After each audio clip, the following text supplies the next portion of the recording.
Donc au Mali, les djihadistes avaient raison de vouloir imposer la charia. Ben oui, ça paraît normal. C'est-à-dire, enfin, pourquoi est-ce que les gens dans leur pays n'auraient pas le droit de mener leur politique? En Afghanistan, c'est la même chose. Pourquoi est-ce qu'on a des problèmes de terrorisme aujourd'hui? Les musulmans sont pas des imbéciles non plus. C'est-à-dire, on leur mène une guerre chez eux.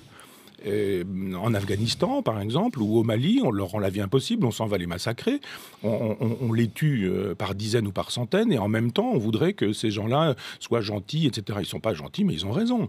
Autant je suis sur une lutte athée, en disant que l'islam ne me convient pas, Que autant l'islam est dangereux. mais autant je trouve que sur le terrain politique, il n'y a aucune raison pour qu'on aille faire la loi chez les autres. Pourquoi est-ce qu'on fait la loi chez Kadhafi, par exemple? Pourquoi est-ce qu'on fait la loi au Mali? Et pourquoi est-ce qu'on ne la fait pas au Pakistan? Pourquoi est-ce qu'on ne la fait pas au Qatar? Pourquoi est-ce qu'on ne la fait pas à Cuba? Ou pourquoi est-ce qu'on ne la fait pas en Chine?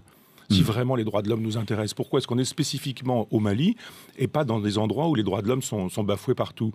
Alors, moi, je trouve normal qu'au Mali, où il m'est arrivé d'aller, la politique puisse exister. Une politique Parce que faite par nous les défendons Maliens. d'autres valeurs que les valeurs défendues par les djihadistes du Sahara. Oui, mais ils sont chez eux. Et on ne va pas faire la loi chez les musulmans, enfin dans les pays musulmans, que les musulmans fassent leur loi. Pourquoi est-ce qu'on n'intervient pas en Israël? Pourquoi il faut arrêter de vouloir faire la politique coloniale qui est la nôtre dans des pays sous prétexte que ce serait les droits de l'homme qui nous animeraient. Ce ne sont pas les droits de l'homme qui animent Hollande au Mali.